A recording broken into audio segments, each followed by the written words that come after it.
When I walked out that Saturday morning to water my tomatoes, the last thing I expected to see was my neighbor Karen crouched like a thief in broad daylight, her floral sun hat barely hiding the bright green hose snaking from my outdoor tap to her side of the fence. Water gushed freely, splattering onto her roses, her sandals, and her smug little face as she turned and said without even a hint of shame, "Oh, don't mind me, I'm just borrowing a little." For 10 solid seconds I stood there frozen between disbelief and laughter, because who in their right mind thinks connecting their hose to someone else's tap is normal? She looked so calm, so utterly confident in her madness, like this was the most natural thing in the world. That was the moment I realized something dangerous about Karen. She didn't think rules applied to her. Not social, not moral, not even hydraulic. I tried reason first, because that's what decent people do. "Karen," I said slowly, "you're using my water." She rolled her eyes like I was the unreasonable one. "It's just water," she replied. "We're neighbors. Community resources, right?" I blinked. Community resources? Since when was my water meter part of some socialist HOA experiment? I told her to disconnect it immediately, but she laughed and said, "Oh, don't be so uptight. It's not like you're running out." Then she turned back to her flowers, humming like she was the queen of suburbia and I was some pesky peasant disturbing her royal gardening. I walked away that day biting my tongue, but inside, a tiny fuse lit somewhere deep in my chest. Later that evening, as I reviewed my water bill online, I realized it had spiked nearly 20% in the last 2 months. 2 months. That's when Karen's lawn started looking like a golf course while the rest of the streets grass-browned under the summer heat. I had dismissed it as coincidence, but now I knew. She'd probably been siphoning off my tap for weeks, maybe longer. The thought made my hands clench around the mouse. I imagined her out there early mornings, sneaking over, twisting my valve open like she owned it, then waltzing back home with her perfect little grin and greener-than-life hydrangeas. The next morning I set out earlier, before sunrise, to catch her in the act again. I parked my chair behind the blinds, coffee in hand, feeling ridiculous but determined. Sure enough, at exactly 6:30 a.m., her garden gate opened. She tiptoed across the yard, hose in hand, in a pink robe and fluffy slippers, humming the same smug tune. The audacity was almost beautiful. She bent down, attached the hose, turned the tap, and smiled as the water started flowing. I stepped outside casually, pretending to stretch. She jumped a little, but then had the nerve to wave. "Morning," she chirped like we were best friends sharing a joke. I decided not to confront her directly this time. I smiled back, said nothing, and walked inside. That's when the plan started forming. My friend Ray is a plumber. He's the kind of guy who laughs at problems before fixing them, usually in ways that would terrify most homeowners. I told him the story over coffee, and he nearly choked laughing. "She's stealing your water? That's next-level Karen right there." He thought for a second, then said, "You want revenge or resolution?" I asked if both were possible. He grinned. "Always." He explained how easy it was to modify an exterior line. Just a pressure valve tweak, maybe a redirect or a hidden splitter. I didn't fully understand the mechanics, but I understood the potential. "You could, theoretically," he said, lowering his voice, "turn that tap into a geyser." The image stuck in my head like a devilish cartoon bubble. For now, though, I decided to observe. Over the next week, I tracked every time she used the tap. Morning, evening, even midday while I was at work. She'd sneak over, hook up her hose, and pretend nothing happened. I saw her filling kiddie pools, washing her car, even spraying down her driveway with my water. The gall. One afternoon she actually caught me watching from the window and waved again. "You really should water your own lawn more," she said sweetly. I had to bite my lip to stop from laughing out loud. By the weekend, the neighborhood grapevine had started buzzing. Apparently Karen had been bragging to the HOA about how she kept her garden pristine, without wasting money on overuse. Some neighbors even complimented her methods. She played the role of eco-warrior, claiming she used efficient techniques and timed watering. I knew better. Every time she smiled and gave me that smug look over the fence, it felt like she was daring me to say something, to make a scene. She wanted that power, that control, that public image of being right while I looked petty. So I played along. The next time I saw her connecting the hose, I didn't shout. I just smiled, waved, and said, "Enjoy your watering, Karen." That unsettled her a bit. She frowned, suspicious. "You're not mad anymore?" she asked. "No," I said with a grin. "I've learned to go with the flow." She laughed awkwardly, not realizing the double meaning. As she turned back to her flowers, I could almost feel the gears turning in her head. She thought she'd won. But as I stood there, I decided something quietly yet firmly. She had made a mockery of my patience, and it was time to shift the balance. My revenge wouldn't be impulsive or angry. It would be poetic, precise, and absolutely unforgettable. I wanted her to feel that moment when smug certainty turns into sheer panic, when you realize you've underestimated the wrong person. I imagined the look on her face when her harmless borrowing turned into a full-blown disaster, something so memorable she'd never touch another tap again. That night I pulled out my old notebook, scribbled ideas, and called Ray. We spent an hour sketching possibilities over video call, pressure adjustments, hidden valves, timing switches. It was part engineering, part art. I'd never felt so motivated over something so petty, but that's the thing about people like Karen. They awaken a creative madness in you. By midnight, I had the blueprint for a plan that would change our neighborly dynamics forever. As I looked out the window one last time before bed, I saw her patio lights still on. She was probably admiring her perfect, stolen water garden. I smiled faintly, whispering to myself, "Enjoy it while it lasts." Because the next time she turned that tap, it wouldn't be water trickling through. It would be the beginning of a storm she would never forget. The morning after I finalized the plan with Ray felt like the calm before a storm, the kind of morning where even the birds seemed to sense something brewing. I stood in my backyard pretending to sip coffee while watching Karen fuss over her flower beds across the fence. She had her hose hooked up to her own tap this time, maybe to appear innocent in case I was watching. But I knew her pattern well now. She was a creature of habit, and the moment she thought my attention drifted elsewhere, she'd sneak back to her favorite water source, mine. I had spent the previous night crawling around in the dirt like a secret agent, adjusting the outdoor tap's fittings under the dim glow of my porch light. Ray had guided me through every step on a video call, laughing the whole time as I whispered curses at spiders and stubborn bolt. By the time I finished, my system looked untouched from the outside, but inside it was wired for poetic justice. With a single twist of a hidden valve near the main line, I could redirect the pressure, magnifying it tenfold for a glorious few seconds before it cut off automatically. Enough to make a point without flooding the entire neighborhood. For now I wanted her to feel safe, complacent, unaware of what was coming. So, I gave her the illusion of peace. When I saw her that afternoon, I waved and even complimented her hydrangeas. Her guard dropped instantly. "Thank you," she said with exaggerated warmth. "I guess a little consistency pays off." I had to bite back a grin. "It sure does," I replied.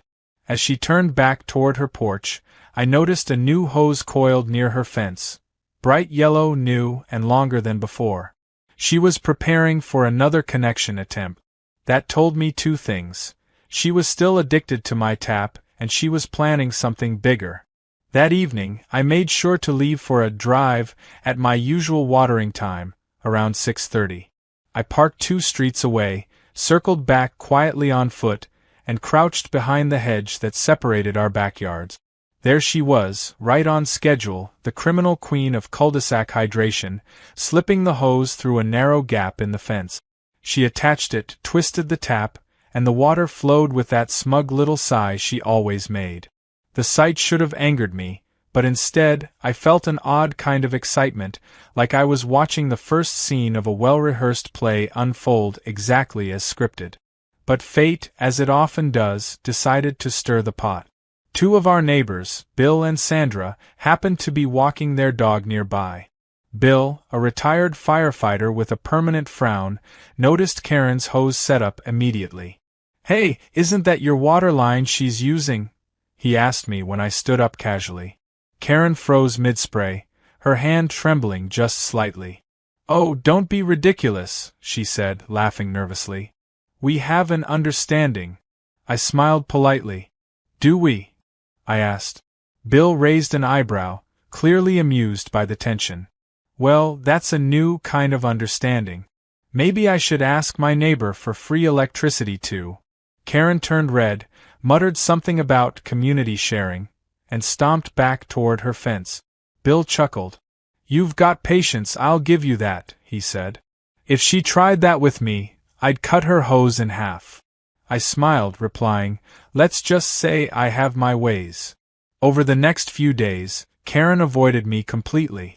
She watered only from her side, no trespassing, no hose swapping, just quiet distance.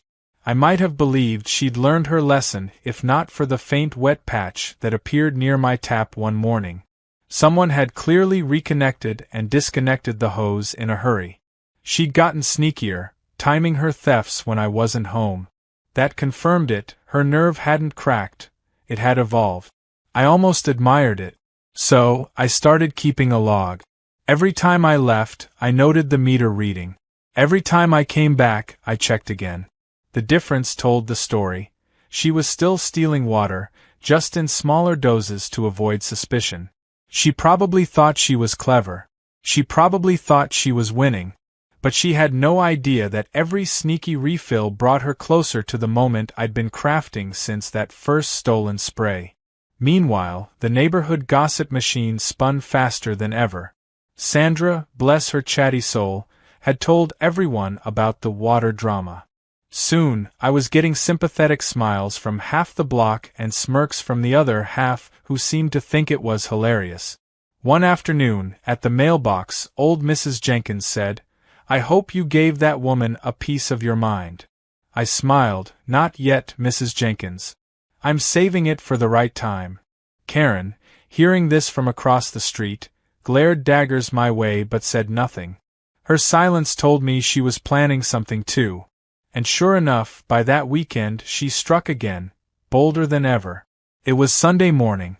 I was having breakfast when I heard an unusual noise from outside, a rhythmic tapping followed by a hiss. I stepped out to see that she had installed some sort of dual hose connector on my tap. Not only was she stealing water again, she'd actually improved her system, connecting both her hose and mine to a metal splitter she'd clearly bought online. She'd even tightened it with a wrench, as if making it look official would somehow make it legal. I stared at the setup, half in disbelief, half in awe at her delusion. She turned, spotted me, and waved her wrench. "Oh, don't freak out," she said casually. "I bought this so we can both use it. Fair solution." My jaw clenched.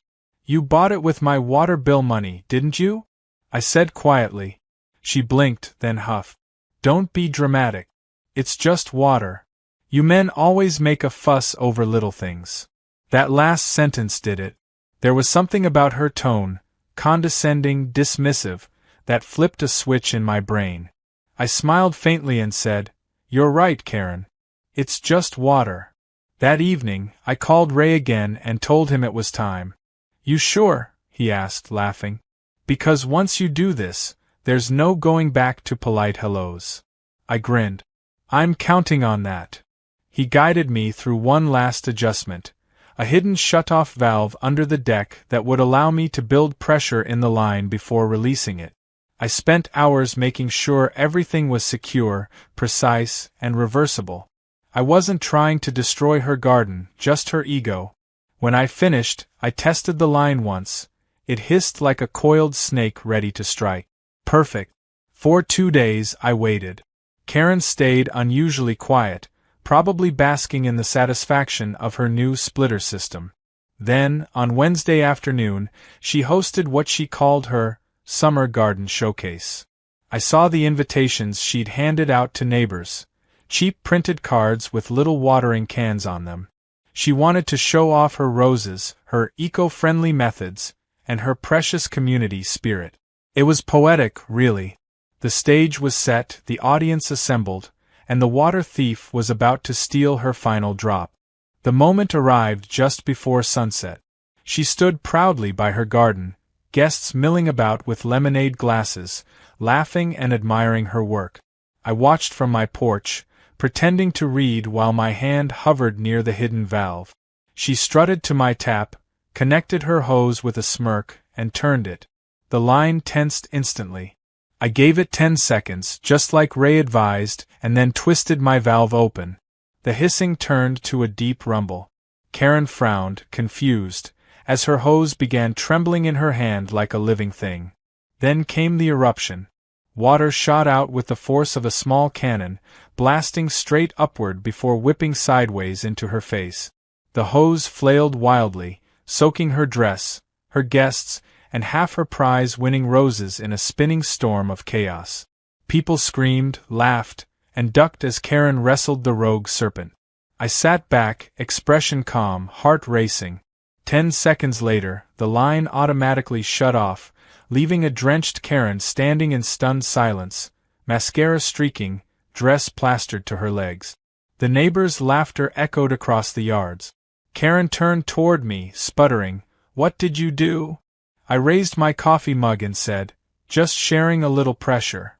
The look she gave me could have peeled paint, but she didn't say another word. She stomped back inside, leaving her hose hissing weakly in the dirt. I leaned back, watching the sunset glint off the wet grass, and thought, that was only round one. The best part of any performance, after all, is the encore, and something told me Karen's next move would make it even more entertaining. For the next 2 days after the Geyser incident, the neighborhood couldn't stop buzzing. Everywhere I went, there was laughter and whispers. The story had spread faster than water from that hose, and I didn't even have to tell it. Mrs. Jenkins retold it at her morning tea with embellishments, claiming the spray had hit Karen's dog and turned it into a muddy streak running down the street. Bill added his version, saying he thought it was divine punishment for tap theft. Even the mailman gave me a knowing grin when he dropped off my letters. I didn't confirm or deny anything. I just smiled like a man who'd finally found peace after months of nonsense. But peace wasn't something Karen was willing to grant. She had gone dark since the Geyser, no morning appearances, no watering routines, no smug smiles over the fence. It was quiet, too quiet, and that made me nervous. I knew her type. People like her never accepted defeat gracefully. They simmered, planned, and waited for a chance to reclaim their power. That chance came sooner than I expected.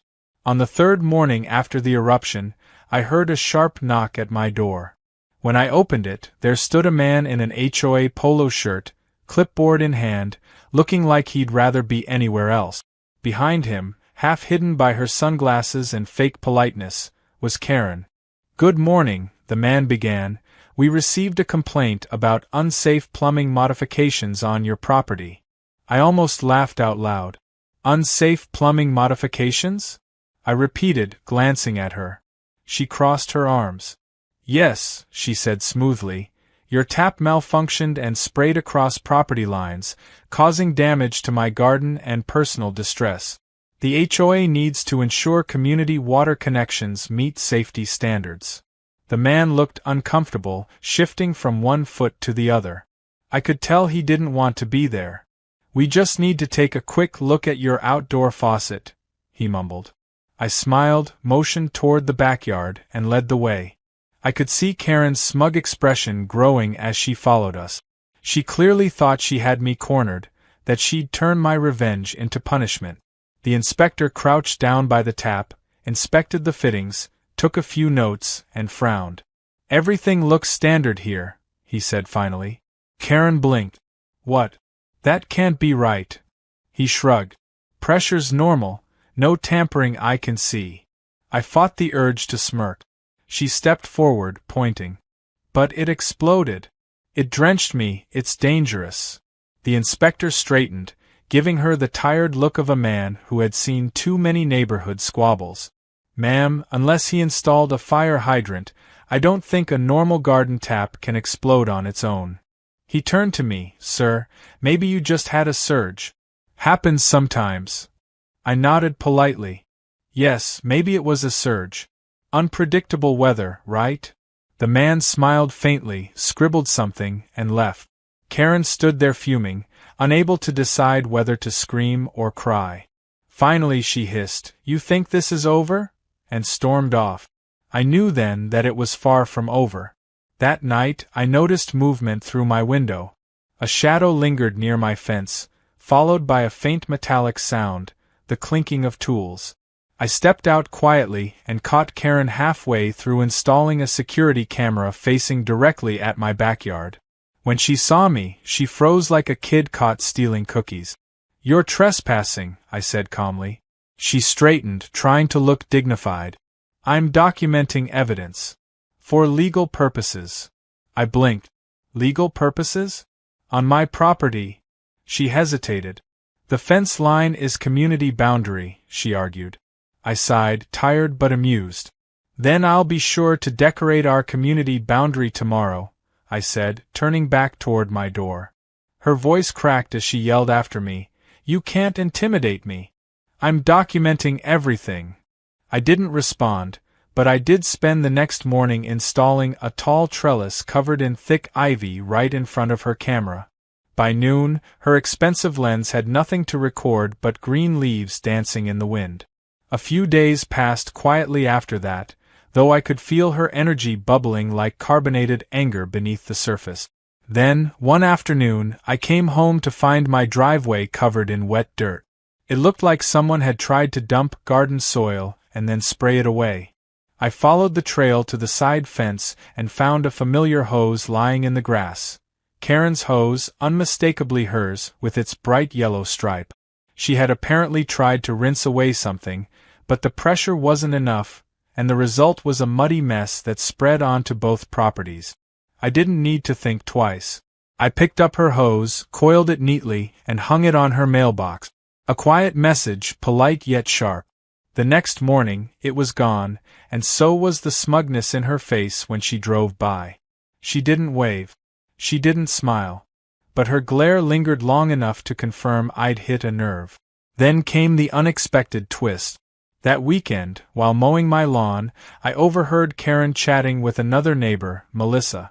She was spinning a new narrative, claiming I'd tampered with her property, that I was obsessed with her garden, and that I had engineered the water incident to humiliate her. Melissa, ever the gossip, listened wide-eyed, feeding on every exaggerated detail. I wanted to laugh, but the absurdity of it annoyed me. So I decided to turn her own strategy against her. That evening, I printed out photos I'd taken of her connecting the hose, timestamps and all, and placed them in an envelope labeled "For HOA Documentation." I didn't actually deliver it to the HOA. Instead, I left it conspicuously in my mailbox while Karen was walking her dog. She saw it. Her face went pale, then red. The power of suggestion did the rest. By the next day, I could see her whispering nervously to Melissa, and by evening, she had disconnected all her hoses and moved her potted plants away from the fence. The battle of nerves was turning in my favor. But, as always, Karen couldn't let things end quietly. On Tuesday morning, I stepped outside to find a note taped to my front door in neat cursive handwriting. "You have 1 week to fix your plumbing issue and formally apologize for harassment, or I'll escalate legally. Karen." I read it twice and laughed out loud. Legal escalation over water theft. What a concept. Instead of replying, I decided to raise the stakes differently. That night, I set up a small motion-activated sprinkler system facing my side of the fence. Not to hit her, just enough to mist the air whenever movement was detected. It was harmless, subtle, and completely within my property. But when she came snooping again around midnight, probably to collect evidence, the sprinklers hissed to life. Her startled yelp echoed down the street. I peeked from my window just in time to see her retreating in soaked pajamas, clutching her phone. I smiled, not because it was childish fun, but because every action she took now only reinforced her own reputation as the neighborhood lunatic. The next morning, she avoided everyone. But the neighborhood's patience had reached its limit. Sandra caught her yelling at the mailman and called Bill over. Within an hour, half the block was discussing her antic. By evening, someone had placed a little garden gnome holding a "No Free Water" sign at the end of her driveway. It wasn't me, but I wished I'd thought of it. The gnome stayed there for 2 days before disappearing mysteriously, but by then the message had spread. Karen was becoming the punchline of every casual conversation. And yet, I almost felt sorry for her. Almost. Because beneath all her arrogance, I could tell she was unraveling. Her garden, once immaculate, began to look neglected. The flowers drooped, the lawn yellowed, and her prized hydrangeas wilted. Whether out of embarrassment or defiance, she'd stopped using my water, and apparently her own too. One evening, I saw her staring at her yard from her porch, arms crossed, lips tight, the queen dethroned. For a brief moment, I wondered if maybe she'd finally learned her lesson. But then, as I turned to go inside, she shouted, "Enjoy your little victory, but remember, pressure can burst both ways." It was cryptic, but I understood the warning. Karen wasn't finished. That night, I found myself unable to sleep. I lay there, listening to the distant creaks of the neighborhood, the hum of air conditioners, and somewhere, faintly, the sound of running water. I got up, stepped outside, and froze. My outdoor tap was on, full force, flooding the grass. Someone had turned it deliberately. The hose wasn't attached, so the water simply sprayed into the night air, glistening under the porch light. I walked slowly toward it, shut it off, and stared at the handle. My pulse thudded in my ears. She'd been here again. It wasn't about water anymore, it was about control, a silent tug-of-war played out through a faucet. I stood there in the cool night breeze, realizing this wasn't just neighborhood pettiness anymore. It had become personal, and as much as I hated to admit it, I was now just as drawn into the game as she was.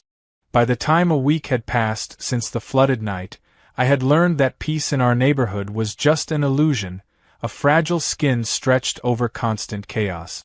Karen's obsession had evolved into something stranger, quieter, and far more unsettling. She no longer confronted me directly, no more notes or HOA threats, but she watched. I could feel her eyes through the slats of the fence, sense her presence whenever I stepped outside.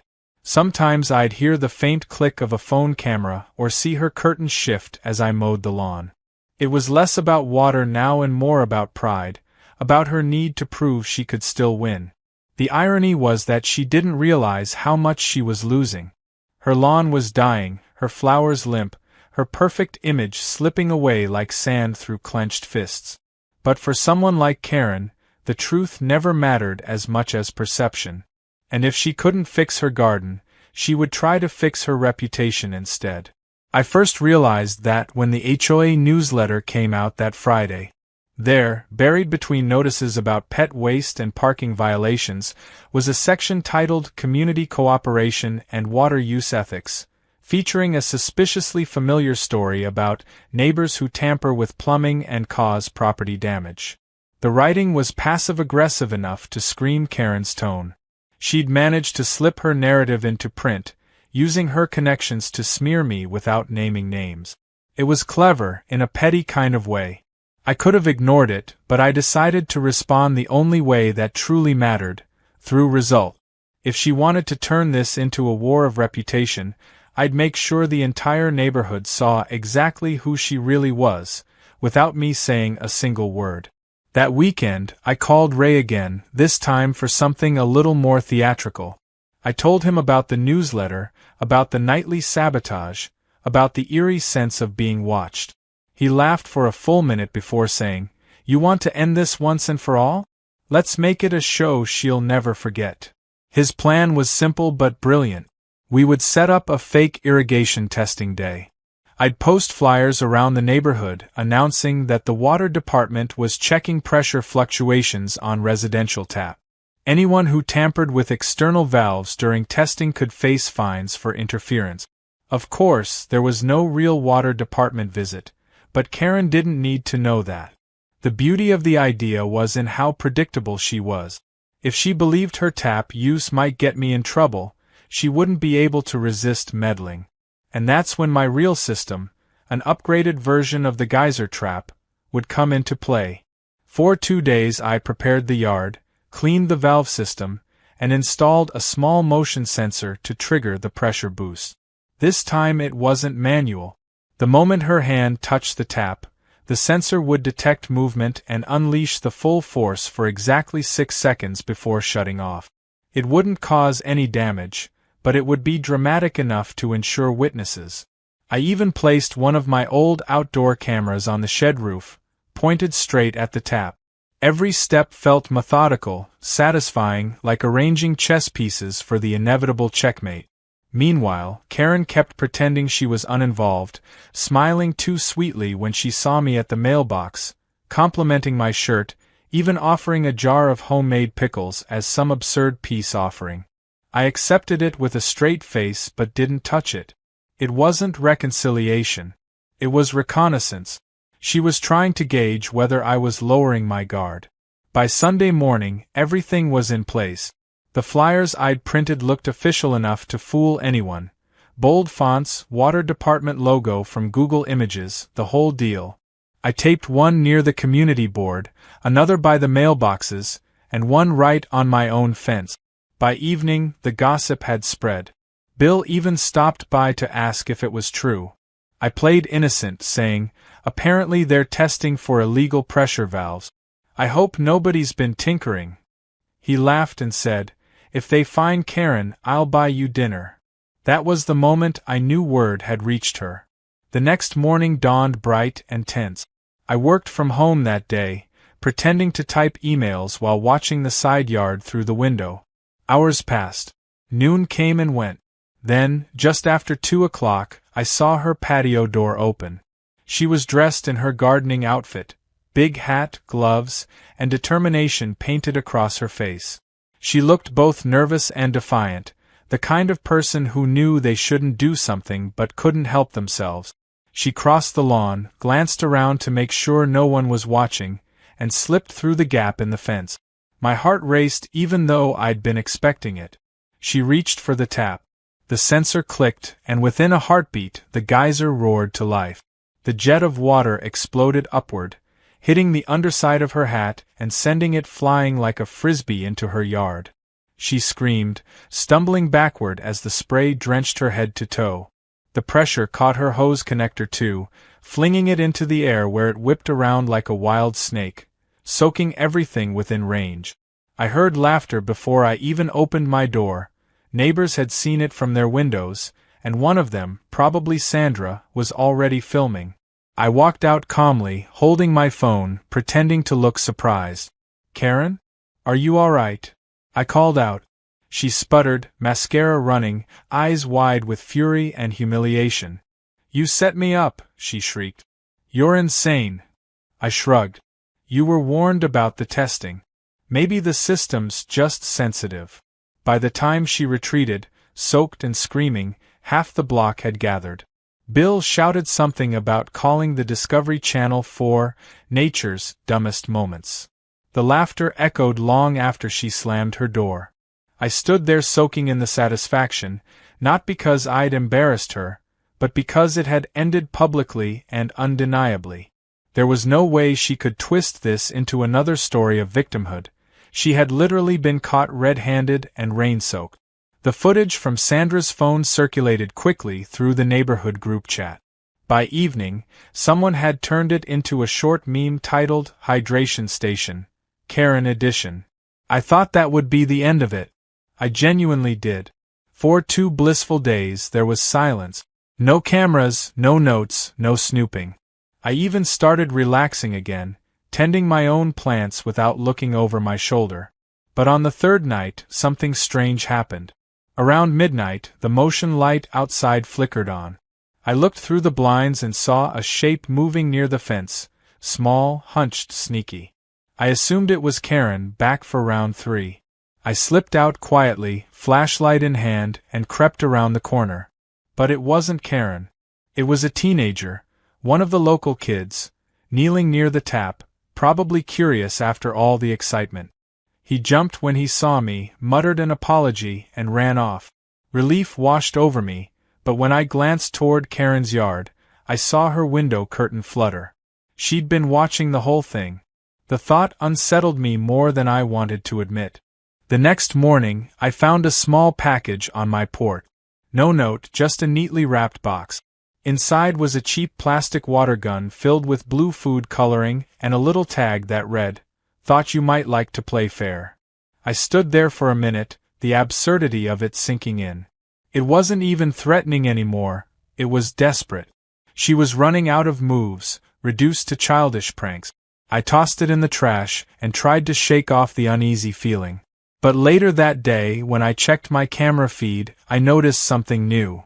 There were faint noises recorded during the night, muffled laughter, footsteps, and a soft hiss of running water. I rewound the footage and saw it clearly.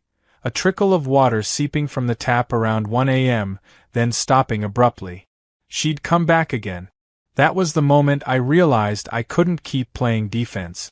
As satisfying as the revenge had been, the cycle wouldn't stop until I ended it completely. So I started planning something final, not cruel, not humiliating, but decisive. I would make her see the futility of this war. Ray helped me design one last trick, a harmless but symbolic gesture that would make its point. We built a small system connected to the outdoor tap that released biodegradable blue dye through the water whenever activated. If she tried to use my tap again, the dye would instantly stain her hands and clothes for a day or two, nothing dangerous, just unmistakable. It was poetic justice. That night, as I tightened the final fitting, the moon glowed faintly over the rooftops, casting silver light across the damp lawns. The neighborhood slept, unaware of the quiet endgame unfolding between two stubborn people separated by a fence. I turned off the light, looked at my handiwork, and whispered to the dark, "Let's see who gets the last drop." The next morning started off calm, deceptively calm, the kind of morning where you almost believe the storm has passed and you're free at last from all the nonsense. The air smelled clean, the sun stretched lazily across the fences, and even the birds seemed to be singing without sarcasm for once. I stepped onto my porch with coffee in hand, scanning Karen's yard like I always did, expecting her curtains to twitch or her door to creak open. But nothing moved. Her lawn looked worse than ever, yellow patches spreading like bruises across her once proud carpet of green. Her flower beds drooped in surrender.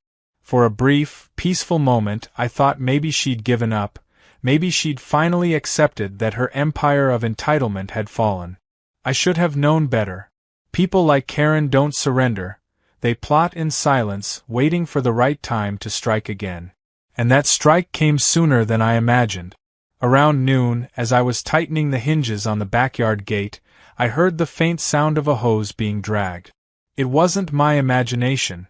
The rhythmic hiss of water soon followed, soft but unmistakable, the kind of sound that instantly made my jaw tighten. I peered through a gap in the fence, and there she was, crouched by the tap, wearing gloves this time like she was preparing for battle. I didn't move, didn't make a sound, just watched. She looked cautious, her head darting around like a thief checking for guards. Her hand hesitated on the tap handle, and for a brief second I saw the flicker of doubt cross her face. Maybe she remembered the geyser, the laughter, the humiliation. But pride won, as it always does with her kind. She twisted the handle. The line hissed once, then erupted, not in a violent burst this time, but in a glorious fountain of bright blue water that splashed across her arms, soaked her sleeves, and painted her gloves in glowing color. She gasped, stumbled back, and looked at her hands in horror. The dye was working perfectly, vivid and unmistakable. I couldn't help the smile that spread across my face. She scrambled to turn off the tap, but every move only made it worse. The blue spread up her wrists, staining her skin like ink on paper. When she realized it wouldn't come off, She let out a strangled shriek that echoed down the street. By the time I walked out casually onto the porch, a few neighbors had already noticed. Sandra was out walking her dog, and when she saw Karen flailing around covered in blue water, she stopped dead in her tracks. "Oh my goodness, what happened to you?" she called out. Karen froze, her eyes wide, her expression somewhere between rage and humiliation. "Chemical sabotage," she screamed, pointing at me. "He's poisoning my property." I nearly choked on my laughter but kept my face straight. "Karen," I said calmly, "you're the one who touched my tap again, weren't you? There's a notice about water testing, remember?" She glared at me, shaking with fury. "You think this is funny? I could sue you." I took a slow sip of my coffee and said, "You can try, but make sure you explain to the judge why you were on my property at noon." Her jaw opened and closed like a fish gasping for air. Sandra was biting her lip to keep from laughing. The moment stretched like elastic until Karen spun around and stormed back to her house, dripping blue footprints all the way. That should have been the end of it, but nothing with Karen ever ends neatly. That afternoon, a black sedan rolled into her driveway. Out stepped a man in a suit, clipboard in hand, the same HOA inspector from before. I watched from my porch as Karen dragged him toward my fence, waving her stained arms as evidence. Look at this. He's weaponized plumbing." The man looked exhausted before she even finished her sentence. "Ma'am," he said, "I can't do anything if he's within his property line."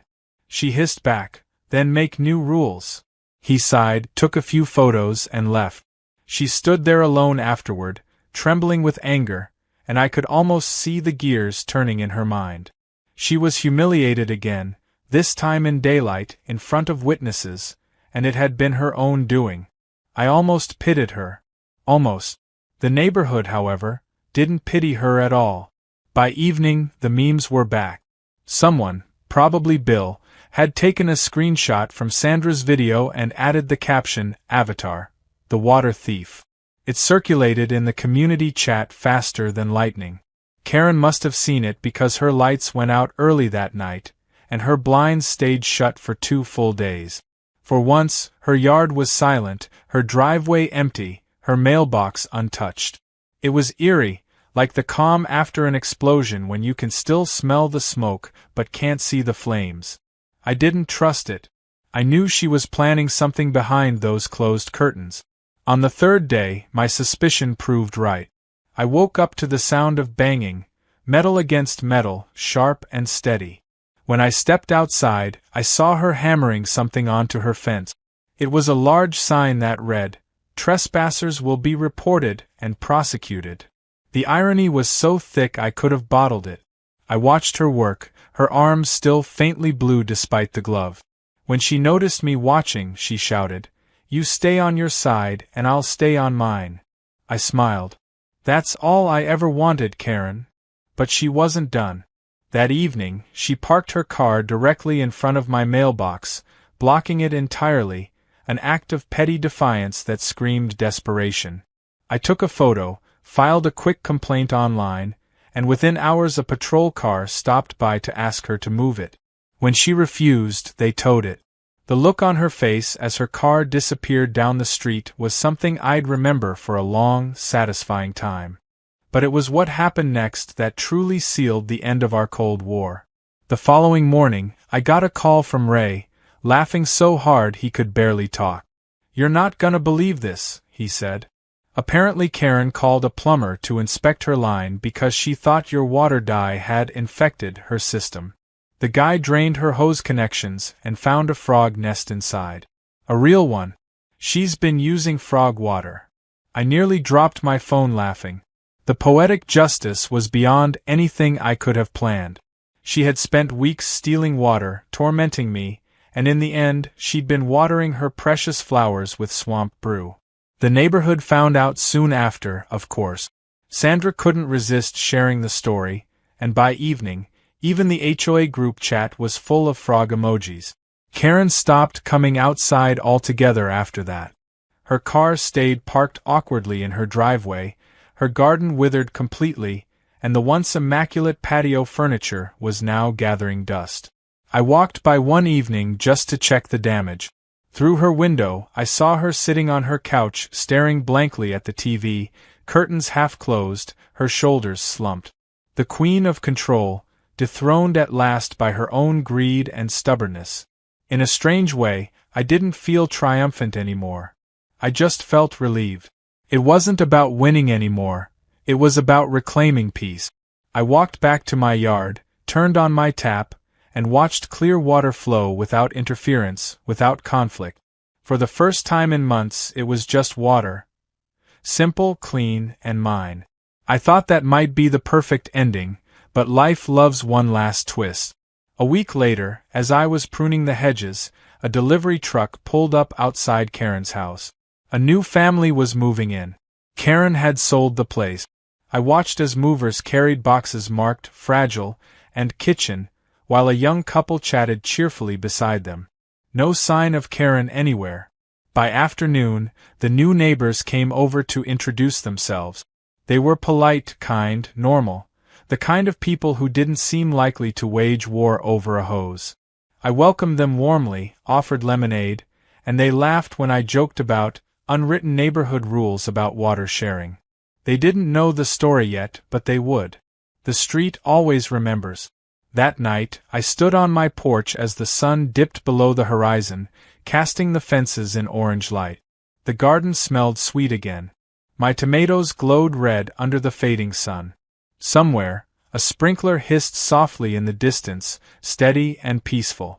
I thought about Karen, wherever she was now, probably trying to explain to some new unfortunate neighbor why her hands still looked faintly blue. The thought made me chuckle. For the first time in months, I felt genuinely at peace, no schemes, no anger, just quiet satisfaction. The war of water was over, and the victory didn't come from revenge. It came from surviving the chaos with my sanity intact. I took one last look at the tap, the humble source of all this madness, and muttered to myself with a tired grin, all that over a few gallons of water. Then I turned it off, went inside, and finally, blissfully, let the silence wash over me.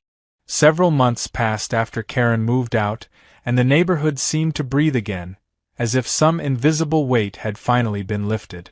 The street felt lighter, quieter, almost like everyone had silently agreed to forget the chaos she had caused. For the first time in what felt like forever, I could enjoy my mornings without checking my tap or looking over the fence. The new neighbors, the Parkers, turned out to be genuinely kind people. They waved when they saw me, kept their yard tidy, and never once borrowed anything without asking. It was almost too normal, and that normalcy felt like a luxury. My garden flourished again, the tomatoes came back stronger than ever, and the sound of my sprinkler in the evenings became the comforting rhythm of peace restored. I thought the whole chapter of Karen and her water wars had finally ended. But sometimes life doesn't close doors quietly. It leaves them slightly ajar, just enough for echoes of the past to slip through. And that echo arrived one breezy afternoon when I received an envelope in the mail. There was no return address, just my name written in sharp, deliberate handwriting I recognized instantly. My stomach tightened before I even opened it. Inside was a single folded letter, and as soon as I unfolded it, a faint whiff of perfume hit me, the same overly floral scent Karen always wore. The letter read, "I hope you're enjoying your victory. I've learned a lot since leaving that neighborhood. I'm living by the lake now, and my new garden is thriving. It's amazing what happens when people respect each other's resources. I'm sure you'll be glad to know I found a more appreciative community. Some lessons take pressure to learn. Yours truly, Karen." I stood there reading it twice, trying to decipher the tone. It wasn't exactly an apology, but it wasn't pure hostility either. It was Karen in her truest form, a mix of pride, denial, and half-acknowledgement wrapped in passive aggression. I chuckled softly, shook my head, and tucked the letter into a drawer. It didn't bother me. If anything, it felt like closure, like the final ripple after a long storm. As weeks went by, her name faded into the background noise of old neighborhood gossip. People occasionally mentioned her when sharing funny stories about past neighbors, but mostly she became a legend, a cautionary tale about boundary lines and hose etiquette. I found a strange satisfaction in that. The whole ordeal, as ridiculous as it had been, taught me more than I expected. It wasn't just about standing up to entitlement, it was about learning patience, resilience, and the fine art of picking your battles. There were nights when I'd sit on my porch, watch the sprinklers mist across my lawn, and wonder how something as simple as water could have caused such chaos. It was almost poetic, the way a tap had turned into a symbol of control, pride, and revenge. One day, while chatting with the Parkers, they mentioned seeing a moving truck near the lake community about 30 minutes away. "You won't believe this," Mr. Parker said, laughing, "but we met a woman there named Karen. She told us she used to live in this neighborhood. Said she left because of a water dispute." I laughed so hard I nearly spilled my coffee. "Oh, that must have been quite a story," I said, trying to sound neutral. "What did she say?" Mrs. Parker grinned.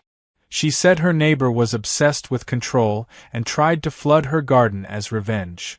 I smiled, shaking my head. She always did have a creative memory. The Parkers laughed, and that was that. For a moment, I felt a flicker of curiosity about what her new life looked like, whether she really had changed or was repeating her same mistakes with someone else. But then I realized it didn't matter. I had my peace, and that was more valuable than any revenge could ever be. That summer, our street held a neighborhood barbecue, the first one in years where everyone showed up and no one argued. Kids ran through sprinklers, adults chatted over grilled corn, and laughter filled the air without tension. At one point, Bill raised a glass and joked, "To fewer Karens and more calm." The whole street erupted in laughter. Even Mrs. Jenkins, who usually frowned at jokes, clinked her cup and said, "Amen to that." As the sun dipped low, I looked around and realized how much our little community had healed.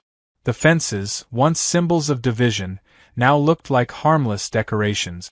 The water taps glistened under the orange sky, innocent again.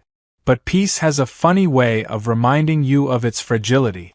One evening, late in autumn, I was walking along the lakeside park near the edge of town when I saw her again. Karen.